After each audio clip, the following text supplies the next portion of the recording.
nous avons réussi à endiguer cette agression barbare du Rwanda. Quand ils ont entendu parler du fameux deal que nous allons signer avec les États-Unis, qui n'est pas du tout un deal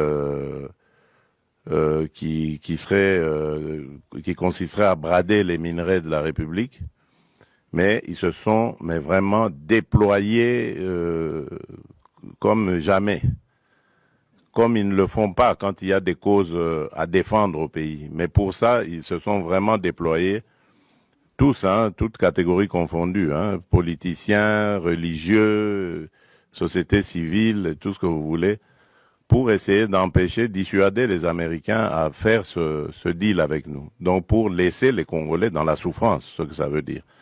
Donc c'est pour vous dire combien nous avons d'ennemis dans ce que nous faisons. Mais nous n'avons pas peur de ça. Nous avons commencé ce combat bien avant eux, pendant qu'eux, ils buvaient du petit lait. Voilà. Nous étions déjà au combat. Nous connaissons ce que c'est, se mesurer à des puissances, à des gens qui se croient puissants. Nous sommes habitués à ça et ça ne va pas nous décourager. Alors, tout ce que je peux vous dire, c'est par rapport à ce qui s'est passé hier. Vous pouvez suivre vous-même parce qu'il n'y avait pas de secret dans ce qui s'est passé. Je l'ai fait ouvertement. J'ai tendu la main à celui qui représente évidemment les forces qui agressent la République démocratique du Congo pour prendre à témoin le monde entier. Parce que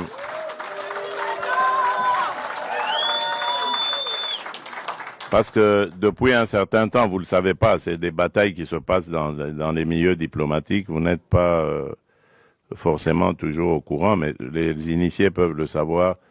Depuis un certain temps, on nous faisait passer, nous les victimes, comme étant des va-t-en-guerre, alors que c'est nous qui sommes agressés et que nous avions, en tant que victimes, le droit de nous défendre.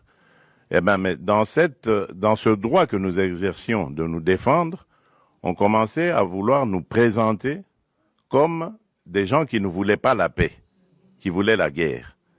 Et donc, moi, j'ai voulu montrer au monde entier que ce n'était pas vrai, que nous sommes les premiers à vouloir la paix. Et puisque nous voulons cette paix, je tends la main maintenant pour dire, OK, alors, puisque vous dites que c'est nous qui voulions la guerre, maintenant je dis, nous voulons la paix, alors répondez à cela. Et vous avez vous-même suivi la réponse. Voilà. Donc, c'est pour vous dire que nous avons réussi à démasquer, évidemment, ceux qui se cachaient derrière cette manipulation. Et je vous dis que cette manipulation, elle va jusqu'à l'intérieur du pays.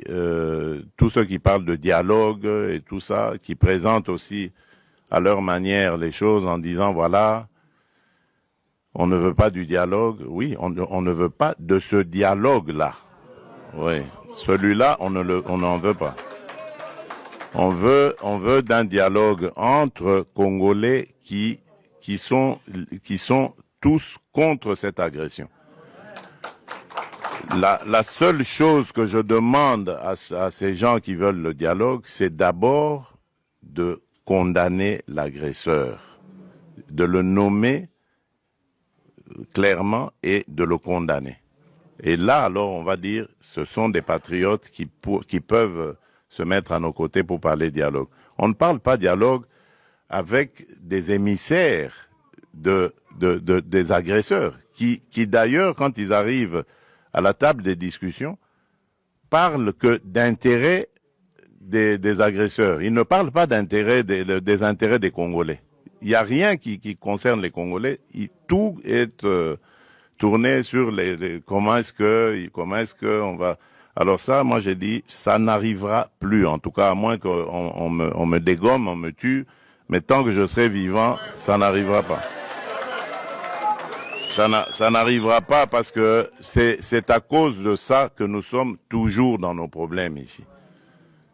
toutes ces farces qu'ils ont appelées dialogue et ceci, cela, qui se sont terminées par des brassages, des mixages, des unions nationales ou que sais-je encore. Et c'est tout ça qui a amené les problèmes que nous avons.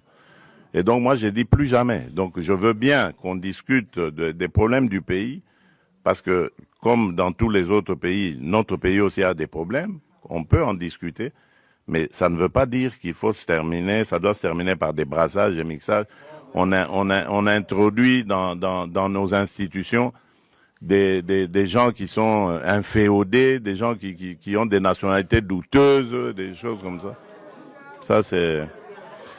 Alors donc nous voulons la paix. Ça c'est très clair. Nous sommes les premiers à le dire depuis l'agression de 2022 quand elle a commencé. Nous voulons la paix. Parce que je peux vous dire que cette guerre nous coûte énormément. Nous privons notre peuple de beaucoup de choses parce qu'il faut renforcer nos capacités de défense et de sécurité. Et si on peut éviter cela et consacrer quand même ce peu de ressources à continuer à développer le social du peuple, les infrastructures, l'agriculture et tout ça, mais je signe des deux mains. Donc c'est pour ça que je dis, la paix, je la veux de tout cœur. Mais pas à n'importe quel prix, pas une paix factice qui va encore nous rejeter, nous remettre dans les travers du passé et encore nous amener des problèmes et des victimes innocentes dans notre pays. Donc c'est ça que je tenais à vous dire. Laissez parler les aigris, les ignorants, laissez-les parler. Nous savons ce que nous faisons et je peux vous garantir qu'à aucun moment je ne trahirai mon pays ni mon peuple et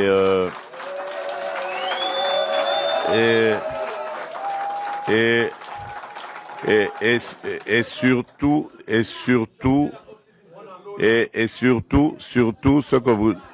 ce que vous devez savoir, faire la paix, ce n'est pas une faiblesse. Voilà. Et croyez-moi, je suis très très loin d'être faible. Voilà. Je crois que j'ai réussi à le prouver. J'ai réussi à le prouver à plusieurs reprises. Si aujourd'hui on parle sanctions, si aujourd'hui on parle dialogue, médiation, que ce soit africaine ou autre, américaine et qatari, je crois que c'est grâce quelque part à ce que j'ai aussi fait, ne fût-ce qu'un peu. Donc ce n'est pas du tout une faiblesse, au contraire, c'est une noblesse de savoir faire la paix des braves. Je l'ai proposé, j'attends la réponse, je sais que ça a troublé, je ne tiens pas compte de ce qui est sorti, je sais qu'ils vont réfléchir et ils vont me faire une offre et c'est ce que j'attends.